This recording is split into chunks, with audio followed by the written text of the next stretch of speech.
रावसाहेब, अजित पवार यांच्या अपघाती मृत्यूचं गूढ दिवसागणिक वाढतं आहे.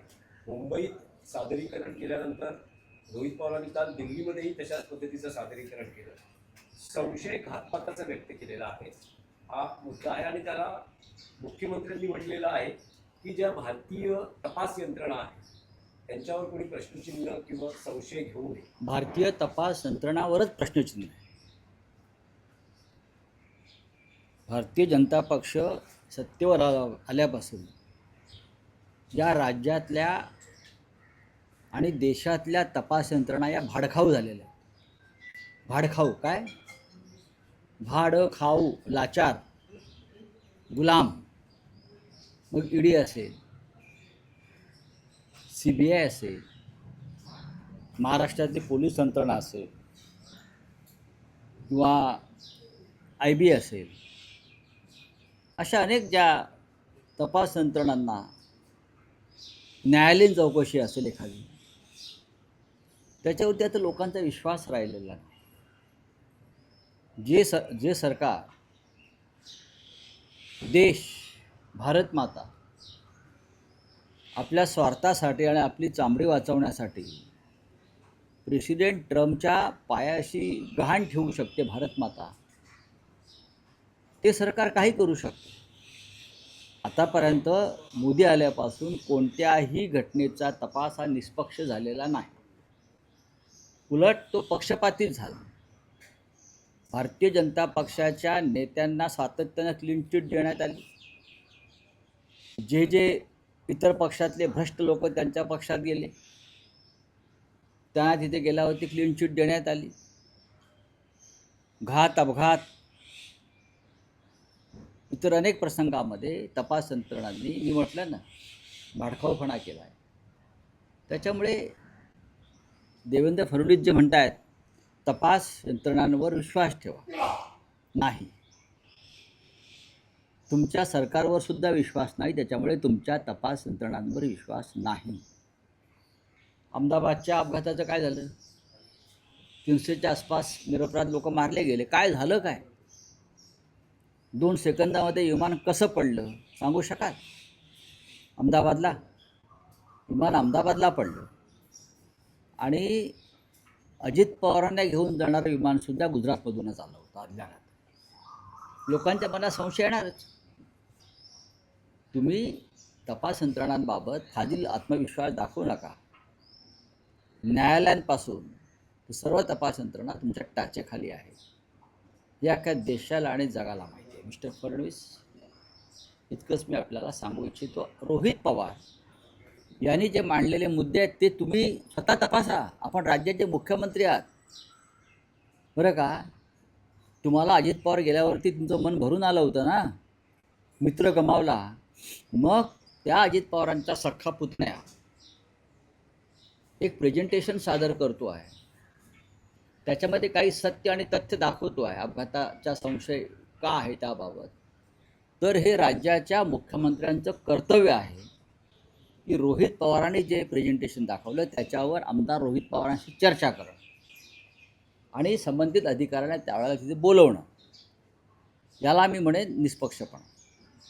पण कोणी या अपघाताचं राजकारण करू नये, तपास यंत्रणा काम करतायत, ही उडवाउडवीची उत्तर आहेत. तुमचं दुःख हे ढोंग आहे. रावसाहेब, मुख्यमंत्री म्हणतात की तपास यंत्रणांवर विश्वास ठेवा, सगळं सत्य चौकशीतून बाहेर. मी तुम्हाला सांगतो ना, तपास यंत्रणावर महाराष्ट्राचा विश्वास नाही. आतापर्यंतचा इतिहास असा आहे की संजय गांधी असतील, वायासाहेब रेड्डी असतील, माधवराव सिंधिया, राजेश पायलट, गोपीनाथ मुंडे असे अनेक, VK रावत, या सगळ्यांचे जे अपघाती मृत्यू झालेले, बालयोगी, लोकसभा अध्यक्ष बालयोगी, माधवराव सिंधिया, या सगळ्यांचे जे अपघाती मृत्यू झालेले आहेत त्यांचं अपघाताचं चौकशी होऊन त्याचं सत्य बाहेर कधीच आलं नाही. या अपघाताचंही सत्य बाहेर येईल असं तुम्हाला वाटतं? या अपघाताचं सत्य पवार कुटुंबानं बाहेर काढलेलं आहे.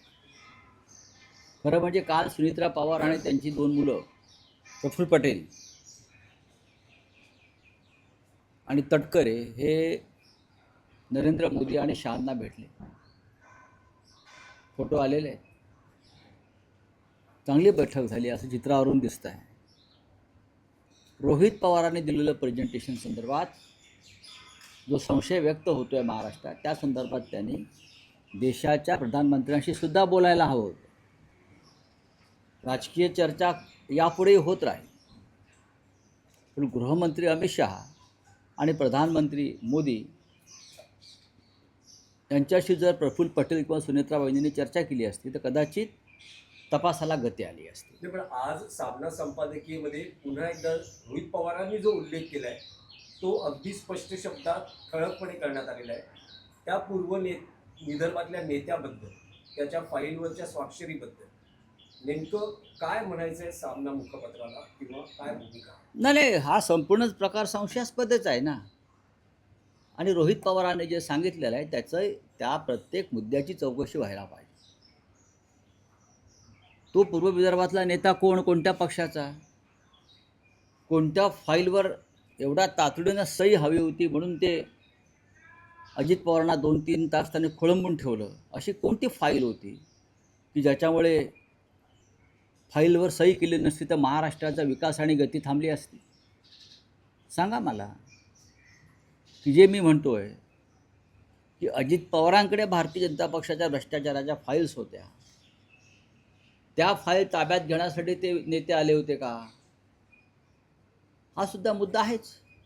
एका बड्या नेत्याने देखील युरोपियन एजन्सीची तपास जो आहे तो रोखला असा दावा देखील रोहित पवार. मला माहीत नाही आता या विषयावरती मी चर्चा करणं आम्ही थांबवायला पाहिजे. रोहित पवार सक्षम आहे, त्यांचं कुटुंब सक्षम आहे. सर, चंद्रशेखर बावनकुळे यांच्या विभागासंदर्भात एक मोठा प्रकार झी24 तासने उघडकीस आणलेला आहे.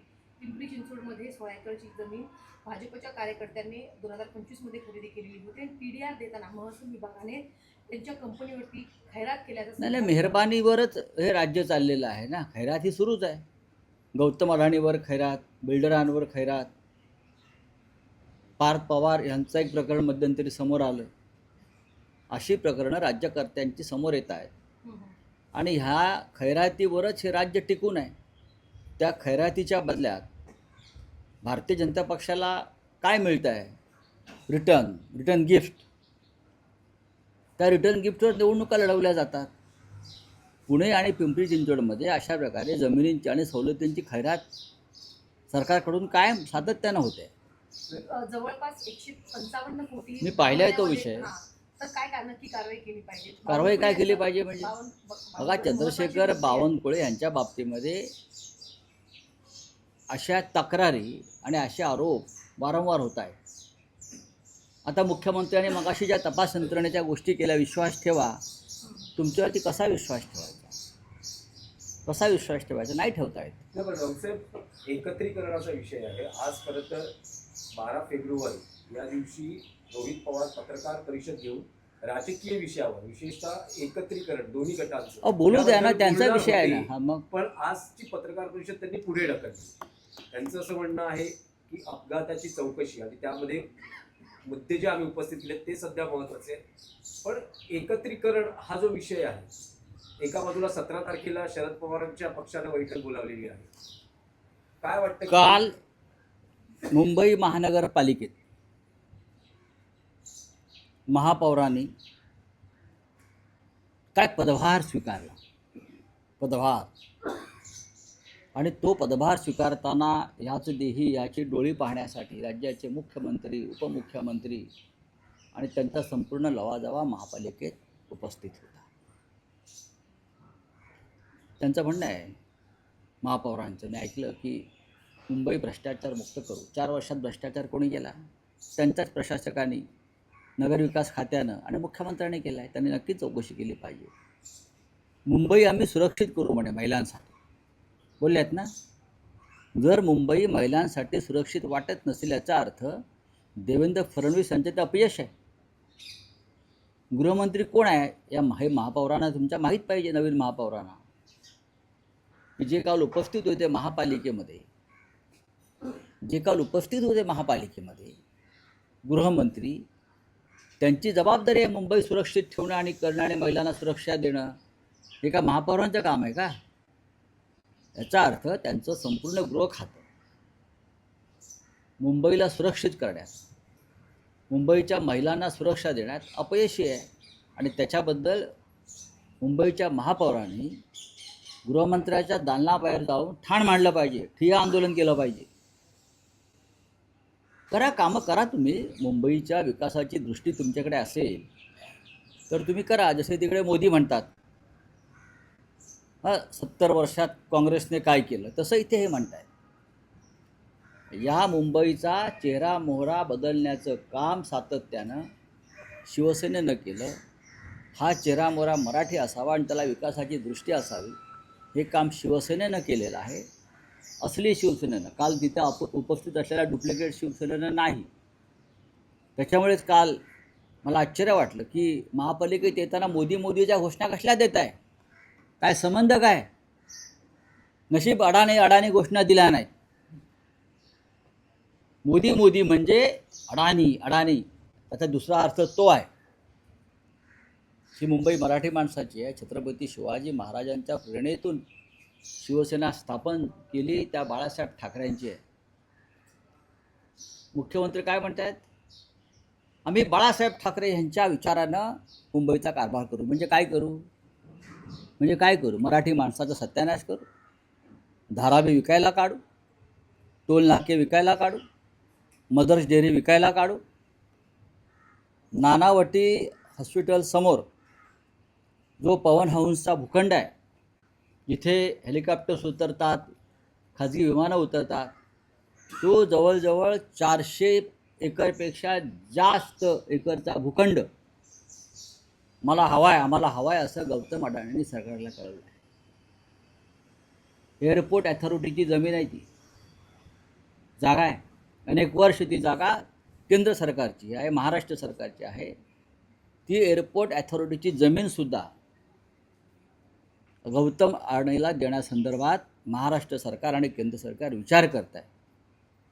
हा काय बाळासाहेब ठाकरेंचा विचार आहे का?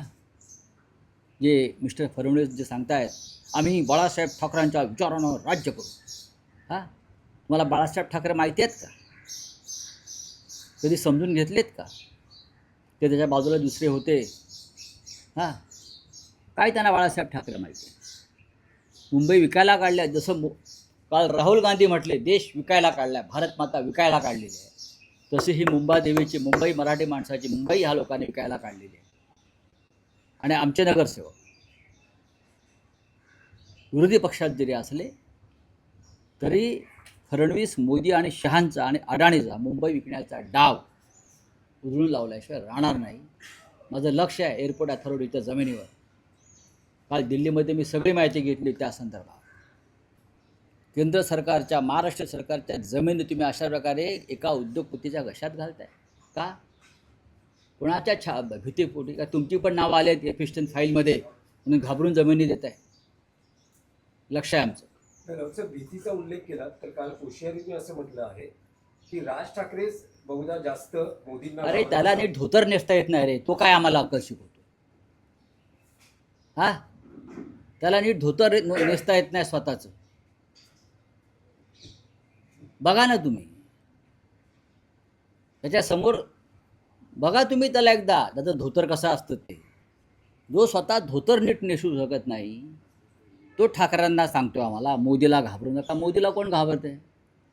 काल राहुल गांधीने सांगितले ना, डोळ्यात डोळे घालून बोलण्याची हिंमत नाही नरेंद्र मोदीची आणि अमित शहाच्या. गांधींचं भाषण सुरू असताना प्रधानमंत्री आणि अमित शहाने पार्लमेंटमधून पलायन केलं. ते आम्हाला सांगतात भीती. हातामध्ये तुमच्या सत्ता आणि एजन्सीज म्हणून तुम्ही आम्हाला सांगता काय धोतर नेसाल अशी गादी नीट. आणि मग इथं महाराष्ट्रातून आम्हाला अक्कल एक नंबरचा लफंगा माणूस आहे तो. बोला हे घ्यायचं, लफंगा काढायचा नाही. आणि त्याला पद्मभूषण दिलं. छत्रपती शिवाजी महाराजांचा अपमान करणारा, महात्मा फुल्यांचा अपमान करणारा हा माणूस, त्याला भारतीय जनता पक्षानं पद्मभूषण दिलं. हा बाळासाहेब ठाकरेंचा विचार नाही आहे मिस्टर फडणवीस, लक्षात घ्या. जोड्याने मारलं असतं त्याला पद्मभूषण देणाऱ्यांना बाळासाहेबांनी. चला हो गया हिंदी. चांगला महत्वाचा, फार महत्वाचा विषय, अत्यंत महत्वाचा प्रश्न आहे. चंद्रपूरच्या नगरसेवकांना मी कालही सांगितलं ह्याच्यामध्ये काँग्रेस पक्षानं अधिक गंभीरतेनं चर्चा करणं गरजेचं होतं शिवसेनेच्या आमच्या नगरसेवकांशी, त्या गटाशी. त्यांच्यामध्ये वंचितचेही काही लोक होते, काही अपक्ष होते. पण दुर्दैवानं काँग्रेस पक्षांच्या तिथे 2 गट आहेत, दोघांनी वेगवेगळं रजिस्ट्रेशन केलं असेल, आपण पाहिलं असेल. काँग्रेस पक्षाच्या 2 गटामध्ये एकवाक्यता शेवटपर्यंत होत नव्हती, झाली नाही. आम्ही त्या संदर्भात वरिष्ठांशी बोललो. खासदार श्रीमती धानोरकरांशीही बोलणं झालं, विजय वडेट्टीवारांशी बोलणं झालं. तरीही जर त्या दोघांमधलंच मिटत नाही, अशा वेळेला स्थानिक राजकारणामध्ये काय उलथापालथ झाली आणि त्यांनी भारतीय जनता पक्षाला पाठिंबा दिला, महापौर पद वगैरे दिलं. त्या संदर्भात स्वतः उद्धव ठाकरे लक्ष घालत आहेत. स्वतः कदाचित 1-2 दिवसात त्या लोकांना इथे मुंबईत पाचारण केलं जाईल आणि त्यानंतरची पुढली खबर मी तुम्हाला देईन. पण एक सांगतो, मी तुम्हाला माननीय उद्धवजींचं परत एकदा सांगतो की कोणत्याही परिस्थितीमध्ये भारतीय जनता पक्षाला मदत करण्याची भूमिका त्यांची नव्हती आणि आजही नाही. ज्या भारतीय जनता पक्षानं बाळासाहेब ठाकरेंचा पक्ष फोडला, चिन्ह चोरायला मदत केली, अशा चोरांना पाठिंबा देऊन कुठेही सत्तेवर आणू नका, हे त्यांचे स्पष्ट आदेश चंद्रपूरसाठी होते. या उपर जर कोणी सुपर उद्धव ठाकरे झाले असतील तर मला माहित नाही. पण ते सुपर उद्धव ठाकरे वरुण सरदेसाई आहेत का? एक स्पेसिफिक प्रश्न आहे, ते सुपर उद्धव ठाकरे वरुण सरदेसाई आहेत का? कारण गिरे नाही, या- त्यांच्या प्रतिक्रियेत असं म्हणता आहेत मला की गिरे- आम्ही संपर्कात होतो वरुण सरदेसाईच्या, त्यांनी सांगितलं तुम्हाला योग्य वाटेल तो निर्णय घ्या. नाही, त्यामुळे नको. ते वरुण सरदेसाई योग्य वाटेल हे तो सुपर निर्णय- उद्धव ठाकरे आहेत का? नाही, उद्धव ठाकरे एकच आहे. जसे बाळासाहेब ठाकरे एक, तसे उद्धव ठाकरे एक आहे. मी स्वतः उद्धव ठाकरेंचे आदेश मानतो. मी किती मोठा झालो तरी एखादी गोष्ट जरी मला मनाला पटली नाही, पण जेव्हा माझे पक्षप्रमुख मला सांगतात की संजय आपल्याला हे करायचं आहे, पुढे न्यायचं आहे, तेव्हा मी त्या संदर्भात कधीही वाद घालत नाही आणि त्यांचा आदेश जो आहे तो पाळतो. सत्ता वगैरे किंवा पदं वगैरे त्याच्यापुढे काही नाही, ही मी घेतलेली आमच्यासारख्या असंख्य लोकांनी पाळलेली शिस्त आहे या पक्षामध्ये. जर सत्ता ही मोठी असेल, कोणाला वाटत असेल आपल्या विचारांपेक्षा, तर मी त्यांना इथून हात जोडतो. नाही, पण राऊत साहेब, तुम्ही म्हणालात उद्धव ठाकरेंची भूमिका विरोधी होती की पक्षामध्ये बसायला विरोधी काहीच हरकत पक्षामध्ये. नसतं. जर उद्धव आज ठाकरेंची मुंबईमध्ये आम्ही भूमिका- विरोधी पक्षात बसतो आहोत. भूमिका मान्य न करता जर स्थानिकांनी तो निर्णय घेतला असेल, जर स्थानिकांवर कारवाई होणार असेल, तर मग ज्यांना सांगण्यात आलं, ज्यांच्या संपर्कात होते, अशा वरुण सरदेसाईंवर कारवाई नाही, होणार का? असं आहे की हे तुम्ही आणि मी बोलू शकत नाही ना, कोणीतरी तिथून सांगताय. अनेकदा असे चर्चा आमच्याशी होत असतात, पण शेवटी आम्ही फायनली माननीय उद्धव ठाकरे साहेबांचा हा निरोप आहे हे सांगतो. अशा महत्त्वाचे निर्णय भारतीय जनता पक्षाबरोबर जाणं हे पाप आहे आणि हा महाराष्ट्राला न पटणारा विचार आहे. आज त्यांच्याकडे सत्ता आहे, केंद्रात आहे, महाराष्ट्रात आहे, ती उद्या राहण्याची शक्यता अजिबात नाही. पण शिवसेना हा डाग स्वतःला लावून घेऊ इच्छित नाही की आम्ही गेले अनेक वर्ष भारतीय जनता पक्षाच्या निर्घृण विचाराशी संघर्ष करतो आहोत आणि कुठेतरी सत्तेसाठी आम्ही एकत्र आलो आणि तडजोड केली. ही गोष्ट माझ्यासारख्याच्या मनाला न पटणारी आहे. नाही, पण राऊत साहेब मुनगंटीवार असं म्हणत आहे की जे ठाकरे सेना आणि भाजपमध्ये जी युती झाली आणि महापौर बसला, त्यात मुख्यमंत्र्यांनी 1 ऐवजी 1.25 वर्ष ठाकरे सेनेला महापौर देण्यास सांगितलेलं आहे आणि ठाकरे गट आणि भाजपमध्ये स्टॅम्प पेपरवर करार झालाय. मला माहिती स्टॅम्प पेपरवर करार झालाय साहेब. बघा, याच्यावरती उद्धव ठाकरेंची सही असं मला वाटत नाही. मी परत सांगतो, स्थानिक पातळीवरती काय झालं आहे त्या संदर्भात उद्धव ठाकरे आता माहिती घेत आहेत. पण पक्षातले बहुसंख्य लोक या भूमिकेशी, या विचारांशी या क्षणी मान्य नाही. चंद्रपूरला जर करायचीच आहे तुम्हाला युती, तर आधी तुम्ही महाराष्ट्र मंत्रिमंडळातल्या गद्दारांना बाहेर काढा. तुम्हाला शिवसेना हवी आहे ना खरी ओरिजिनल, मग शिवसेनेतून बेईमानी करून आलेल्या लोकांना बाहेर काढा, मग आम्ही तुमच्याशी चर्चा करू. नाही, पण त्यात तुम्ही काँग्रेसला असं म्हटलं होतं की सत्ता मिळाली नाही याची काँग्रेसला लाज वाटली नाही बघा, सत्ता त्यावर सपकाळांचं प्रत्युत्तर तुम्हाला असं आहे की इतरांची लाज काढण्यापेक्षा चंद्रपुरात लाज कुणी घालवली हे तपासणं महत्वाचं आहे. हो, ती बघा, हर्षवर्धन सकपाळ जे बोललेले आहेत त्यांनी आत्मचिंतन करायला पाहिजे. आमचे मित्र आहेत ते. शेवटच्या मिनिटापर्यंत तुमच्या 2 गटामध्ये एक वाक्यता का झाली नाही. आणि प्रदेशाध्यक्ष म्हणून आपली जबाबदारी जास्त होती उद्धव ठाकरेंशी चर्चा करण्याची. प्रदेशाध्यक्ष म्हणून तुमची जबाबदारी जास्त होती. तुमच्या पक्षातले 2 गट ज्या टोकाच्या भूमिका घेऊन तिथे उपस्थित होते ते. तुम्ही या राज्याचे पक्षाचे प्रमुख आहात ना. मी याविषयी राहुलजीशी बोललेलो आहे आणि वेणुगोपाल यांच्याशी बोललेलो आहे. ही जबाबदारी नेतृत्व म्हणून हर्षवर्धन सकपाळ यांची आहे की उद्धवजी आमचं आता एकवाक्यता झालेली आहे आणि आपल्याला आता एकत्रित पुढे जायचं आहे चंद्रपूरला. आणि उद्धवजींची तयारी होती. तुम्ही काय सांगताय आम्हाला? राजकारणामध्ये आमचीही काळ्याचे पांढरे व्हायची वेळ आलेली आहे किंवा झालेली आहे. परभणीमध्ये मुस्लिम महापौर झाले. पुढे परभणीमध्ये मग काय आलं? झाला पुढे काय? या देशाचा राष्ट्रपती मुस्लिम होऊ शकतो. अटल बिहारींनी केलेलं आहे. या देशाचा अनेक ठिकाणी मुख्यमंत्री मुसलमान होऊ शकतो. महाराष्ट्रात झालेले आहेत. राज्यपाल होऊ शकतात, लष्कर प्रमुख होऊ शकतात, झालेले आहेत. निवडणूक आयुक्त मुस्लिम होऊ शकतात. मग एखाद्या ठिकाणी जर मुस्लिम महापौर झाला तर हा तुम्हाला प्रश्न का पडावा? तर तुम्हालाही सगळ्यांना काल संघ विचाराचं बाळकडू तुमच्या पोटात आणि ओठात गेलंय का? नाही, तसं नाही. नाही, पण राऊसाहेब, चंद्रपूर बाबतीत उद्धव ठाकरे जो स्थानिकांनी निर्णय घेतलेला आहे, फेरविचार करणार का? पाठिंबा काढून हे मी घेण्याबाबतीत आता सांगू काही शकत हालचाली नाही. मला होणार का? मी दिल्लीतून काल आलो आहे. आज मी उद्धवजींना भेटणार आहे. जसं कल्याणला मनसेच्या बाबतीत झालं तसं चंद्रपूरला शिवसेनेच्या बाबतीत झालं असं फार म्हणेल. ठीक आहे, चला सर, बोलू. इसे पे जानना चाहेंगे जो है मुख्यमंत्री अजित पवार इनके एक्सीडेंट को लेकर कल रोहित पवार ने भी काफी सारे सवाल खड़े किए प्रभाष चंद्रना को लेकर, क्या कहेंगे? बात ऐसी है कि इन्वेस्टिगेशन एजेंसी इस एक्सीडेंट या षड्यंत्र का जांच कर रही है, लेकिन जिस प्रकार से सभी पूरे देश की और राज्य की पुलिस यंत्रणा, सीबीआई, आईबी, ये भारतीय जनता पार्टी के मुट्ठी में है, तो क्या निष्पक्ष जांच हो पाएगी? आज लोगों के मन में इतना संशय है ये एक्सीडेंट के बारे में, क्या ये एक्सीडेंट है या और कुछ हो गया है यहाँ, उस बारे में रोहित पवार ने जो प्रेजेंटेशन दिया है, उनके पवार फैमिली का एक महत्वपूर्ण सदस्य जो एमएलए है, उसने तो कल प्रेजेंटेशन दिया है कि किस प्रकार से ये हादसा हुआ और ये हादसा कम और एक कुछ उसके पीछे षड्यंत्र है, इस प्रकार के एविडेंस सामने लाए हैं. तो उस बारे में देश के गृह मंत्री ने सोचना चाहिए. और पवार फैमिली जो खास करके डिप्यूटी सीएम सुनेत्रा पवार और उनके बेटे ने जो कल पीएम से मिले हैं या होम मिनिस्टर से मिले हैं, ये मांग करनी चाहिए.